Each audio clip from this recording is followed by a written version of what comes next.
Well, looks like he already picked it up.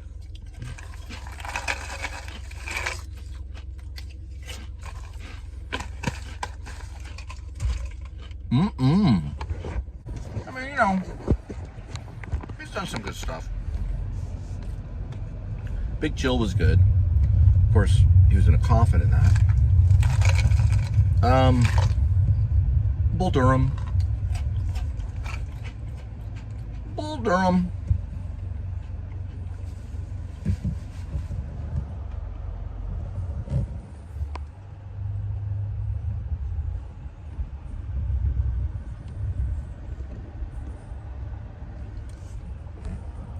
I thought that was good. You're in my steering wheel. Bull Durham was good. I liked, well, you know, Dancing with the Wolves. It wasn't. Sorry, I got Cheez-It stuck in my throat. Dancing. Oh, I can't go this way. That's right. They're filming Yellowstone. I guess I got to go this other way. I didn't really get into Yellowstone a whole lot. The Harrison Ford one that was a sequel was pretty good. Because, you know, you can't beat Harrison Ford. He's against robot arms and AI. Oh yeah, and then changing the face. This actually really isn't my face. I use a computer to change my face to make it look a little fuller, like I've been eating more. I'm actually 170 pounds.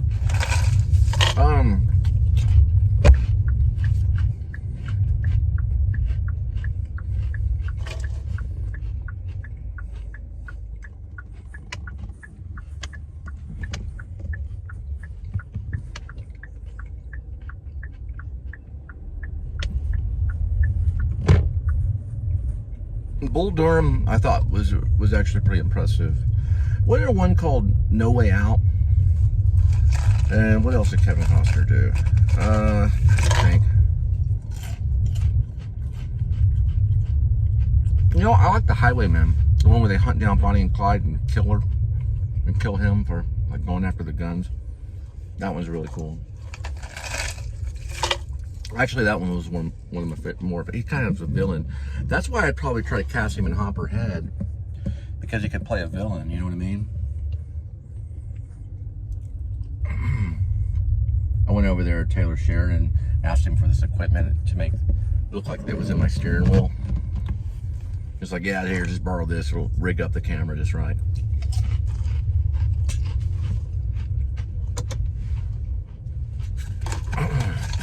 Anyway, he did some good stuff. He did some good stuff. I have to go back and look. I know The Big Chill was like really good. Yeah, there they are shooting Yellowstone right now. I've been doing it for a while. See, it's yellow right there. Yellowstone. I don't know about Taylor Sheridan. He's mostly written stuff. My favorite is Sicario, Benicio del Toro. I think that one's brilliant. It's my favorite of his stuff. But I like Hell or High Water. Jeff Bridges was great. I thought he deserved the Oscar for that one. I know he's nominated. If he won, and I'm sorry about that. We're going to pass the cross and keep it real. Dice que no puede. Qué pena me da. ¡Ay! ¡Eso es lo que quiere! Es que pregúntaselo a él si eso me merezco otro. Lynch and Taylor Road. What? All right, 3.4 miles. We'll arrive at 8:16 p.m. It's amazing what goes into making a movie or something like Yellowstone, which is Paramount. You know, it's basically like a movie. It's a long-running movie that goes on for 5 years.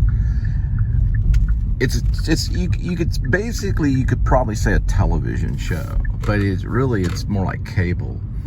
But it goes on for a very long time. It's streaming now. They call it streaming. But, you know, they got their own diesel truck that comes in that provides their own electricity, so they don't have to rig up electricity.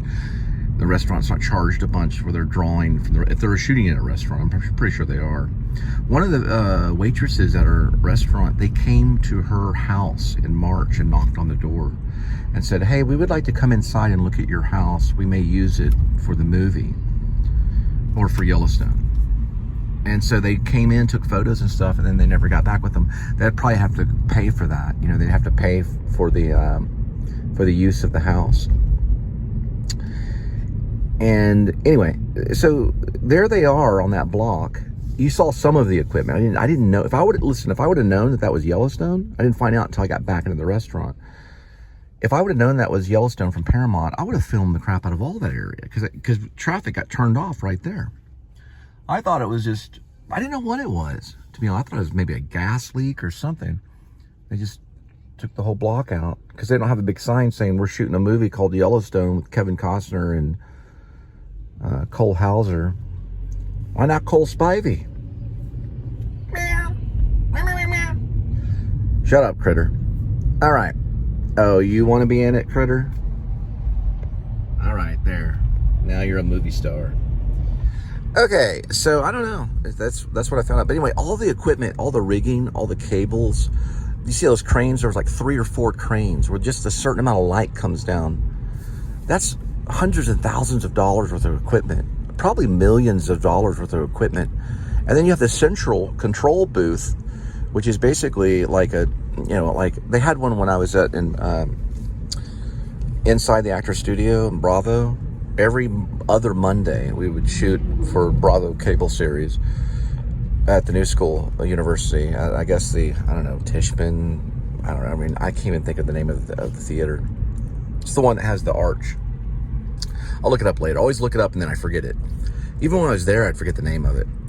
But they would pull up this huge control center that was like an extension of a thing called Beetlejuice. Beetlejuice was a studio. Beetlejuice was what James Lipton, I said it 3 times, what James Lipton used. That was the studio name, Beetlejuice. And mostly they filmed with Beta, VHS. They used VCR, VHS stuff for inside the actor studio back in 2001, 2002. They were using actual video. He would put in a video tape of the show and he would sit there and rewind it and stuff. It wasn't digital yet. Not when I was there, it wasn't. There was just, you know, just a video thing, and then they would mark where they would edit. It was all done on Beta. Pretty sure it was Beta video. But they've got their control room, there's computers, hundreds of thousands of dollars worth of computers, lighting equipment that probably cost up into maybe millions, lenses that come in that cost thousands of dollars, plus they got the Arri, probably an Arri camera that probably cost $60,000 or $70,000, and they probably have 4 or 5 of them. You know what I mean? A lot of money. And all for a little block there, you know? Oh well. All you need is this.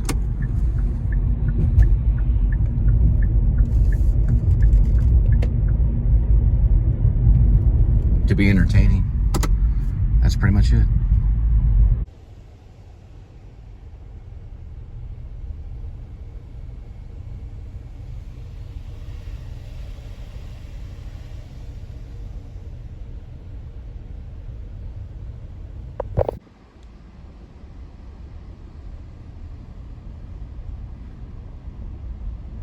What are you doing, man? He's laughing at you, man. That's how he laughs, man. Look at him. Look at his teeth, man. That's how he laughs. He's laughing at you. Man, I never seen a brain spill out like that before. You know, it's amazing that Kevin Costner did a really good movie about Bonnie and Clyde it was set during the 1930s, during the time of the Dust Bowl, where people were absolutely desperate, standing in line for soup, and they lived under bridges. Actually, Bonnie met Clyde. Clyde's family lived under a bridge. His whole family. I missed it by a couple. It was a horrible time in our nation. The 20s were one of the best times in our nation. The time of technology. It was basically almost like now. The cars that they used were amazing. The way they dressed, everything was about dance and music. It was like almost like the Renaissance. And then boom, the Dust Bowl kicked in. Everybody lost everything. Wall Street crashed and nobody had money. Clyde raised under a bridge in a box with his family. Barely able to get anything. Rips off a gas station, probably mostly for the food. Takes their safe. Someone goes running after them and they get involved in it, you know? No one has scientific proof that they killed anybody. There was no scientific proof of it. But they say they did. They say they were monsters. There's different versions of Bonnie and Clyde. But one of my teachers at the actor studio played Bonnie's friend. Her name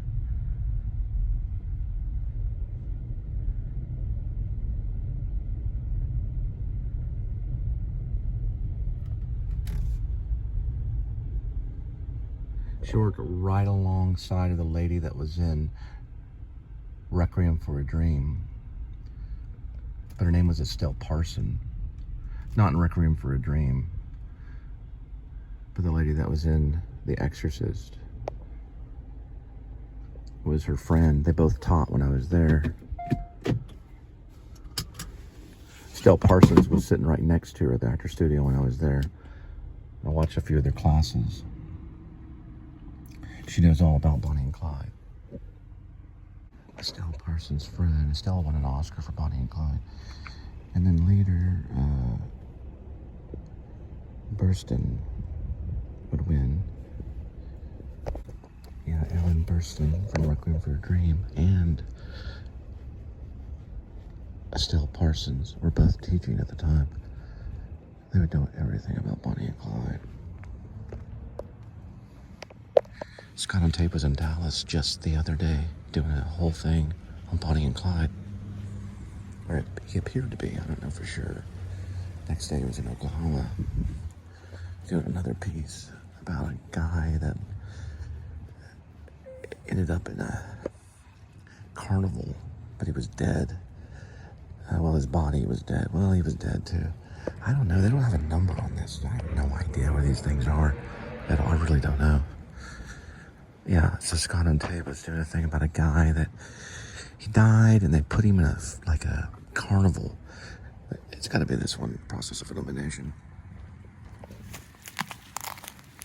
You have to see it. But he did do a piece on Bonnie and Clyde in Dallas just the other day.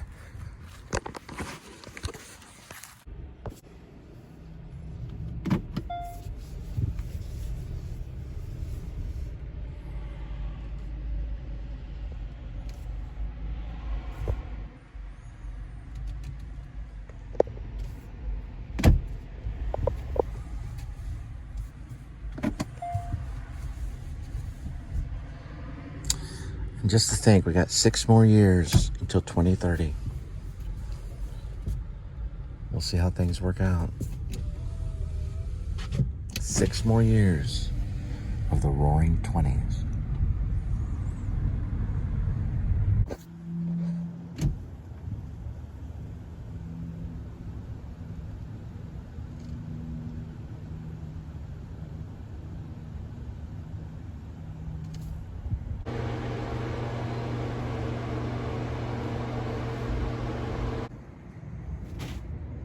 Looks like they're finishing up on Yellowstone. But it's not Yellowstone, but it's the same creators. Yeah. And it's a Taylor Sheridan. It's not called Landman, is it? No, we did Landman last year. That was Billy Bob. Yep. Okay, yeah, this is probably something new. I'll check it out. This is a new one. Google the Madison. The Madison? Yep. Okay, Yep. I'll check it out. It's Taylor Sheridan, right? Yes, sir. Yep, all right, you have a good one. You too. Good night. Yeah, he works. I would turn that down. He works the show. He was a driver for the show. It's not Yellowstone. It's actually Paramount, but it's Taylor Sheridan. It's called The Madison. He said, check out The Madison. He worked The Chosen. The Chosen's a kingdom movie about Jesus. It was a really big Jesus movie. But he was one of the drivers. Yeah, that's why they're zoning all that area right there. I guess they're still wrapping up. He's walking back over that way, so he's probably driving one of the big rigs. But yeah, I said, yeah, I met Benicio about the time or before he did Sicario and worked with Taylor Sheridan, and he was like, yeah, Sicario's awesome. I think Sicario, I should put it on my top 11, but I've got no more spaces left. But it's an honorable mention. It's one of my favorites for that type of genre, crime genre. He said it's about some rich New York lady. That's all he said. Man, he's ripping it up, man. Anyway, all right, another night of delivery. We're gonna head back to see Linda and Kitty. Well, Taylor Sheridan's definitely a big time writer. A lot of series. So these series he just pumps out. It's interesting that he was a soap opera actor, so he knows that process of just getting work done like overnight. They're disciplined. They're really disciplined actors, soap opera actors. He worked on a few of them. And then he worked with Kevin Costner. He's worked with Benicio. See, I didn't know, when I saw Sicario, I didn't know what to expect. I was thinking it was more kind of like this crime thriller that was like a James Bond thing. I heard it was kind of about a hitman, but in actuality, you don't really know a lot about Sicario in the original. I didn't see anything beyond the original. So I didn't see the second one and things like that. But I knew the second one had come out, so when I saw it, I was like, yeah, this is something maybe Chuck Norris would have done when he was younger, or something like that, But it's not that at all. Sicario is very real. It's I don't know about Yellowstone. Yellowstone, and I'm learning now, and that's what we thought it was. It actually is pretty real and everything. I don't know. It's Kevin Costner, so I'm sure it probably is pretty good. Then there's like 1883 and 1921 or something, or 1923 or something like that. Yeah, I think it's the three. So it's 1883 and 1923. It's like 100 years later. Is what I'm thinking. I have to look. I'm sorry I can't get all the names right on it, but Taylor Sheridan writes so much. He's like a Stephen King screenplay writer. What I mean by that is, like, Stephen King, he puts out all those books, A screenplay writer, sometimes they won't work on a screenplay till like 4 or 5 years later. Like Paul Schrader or something. That's not how Taylor Sheridan is. He's constantly getting it done, it seems, from everything. I mean, we're a block away, and I'm like, wow, wow, that's amazing. That's right in his hometown. I think he's making it look like New York. If it's not a New York lady, I don't know. Regardless, it's pretty impressive. And I don't know who's in the cast. I'm going to look it up tonight.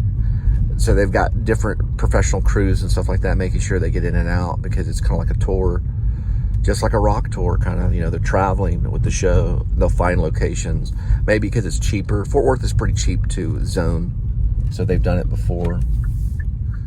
But anyway, going back to Taylor Sheridan, the ending of the original Sicario, I think, is what was so impressive with the movie. Although, the other scenes were very real. It was showing kind of the reality of what went on the border. The reality of the craziness, of it all. And then there's this one continuous scene where they're going in this tunnel, and they're basically like wearing thermal. Kind of remind me of Aliens a little bit, if you've ever seen James Cameron's Aliens. But they're all going in, and then they go through it, and they come up the other side. And when he comes up, when Sicario, who's basically all he is he's a parent, he's a father that lost his daughter to an evil group of people, and he wants to seek justice. So he joins up with the cops, and they don't mind him because it's harder to trace him. He's a better tool for him, and he has this immense hatred in his heart for these type of people on the other side of the border.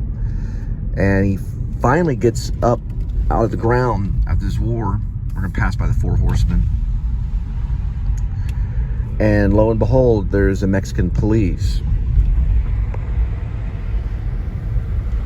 And the Mexican police is loading cocaine, packages of huge blocks of cocaine in the back of his car. And he gets control of the car, which is a vehicle, and gets them to drive him. And way down in the darkness, you see these two taillights. This is probably one of his pitches. Way down there. You barely can see his two taillights. And he catches up, they pull him over, and he gets rid of the officer in the front, which we don't know if he's a real officer, he's dressed up like an officer or whatever. And then he goes to the car and has him drive him to his boss, which is this really like filthy rich, nearly billionaire that has this mansion, and he has to kill 3 of the guards. I think it's 3 of the guards and then the driver. And he walks up to the boss while he's dining with his family and surprises him. He doesn't know who he is. They don't know each other, really. Whether he was connected to the death of his daughter is a mystery, too. But he tells him to keep eating. Don't stop eating. It's played by Benicio del Toro. It's probably his best performance. And I saw Traffic, and I met him. I met him in New York. I met him at the Actor Studio Drama School. And he's a real person. You talk to him. You listen to what he says. He communicates with you very clearly. And he lets you in, and he connects with you. He's very connectable, if that's a word. Meaning he doesn't let you down. He doesn't blow off a question. I asked him about script writing. And I think it wasn't about script writing. I'm sorry. That was I asked Billy Bob Thornton about script writing. I'm sorry. Benicio, I asked him to tell me about a thing. Well, it's a method or a way of approaching acting that he talked to James Lipton, who's passed away, rest his soul, to talk to him about the personality, or the importance, or I'm trying to think of the right word to say, the sincerity or the connection with the lines, to make the lines personable. That might be a better word. To make the lines part of who you are. And how he did it was he took the lines and he made them his own words. So I wanted him to clarify or to expand upon it. And I wanted to know, like, was he saying, did he put them in Spanish, or did he just make them his own words? But I don't know if I said that. I basically just said, what do you mean exactly, make your own words? And then he responded, well, you can type them if you want, but they have to be your words. And then he said, because memorization's not it. Even Strasberg said, acting is not memorization. It's not how good of a memory or how good you are at memorizing lines. It's not that. That's not acting. It's about making that character part of you, or really making that character you, and making those lines yours. So you say them the way that you would say them. Then you respect that to the writer, and you memorize verbatim. You got to look up what verbatim means. It means the actual thing the writer wrote. So I was seeing if we could give an example or from another movie or something like that. But he said to me, he kind of raised his eyebrows, and he got kind of Benicio with me. He said, you can type them if you want. And everyone kind of laughed and stuff. But he was just, celebrating the whole aspect of the wonderment of it all, the magic of it all. It was a cool night because I felt achieved. Once I talked to him, I felt like I had moved on to something new.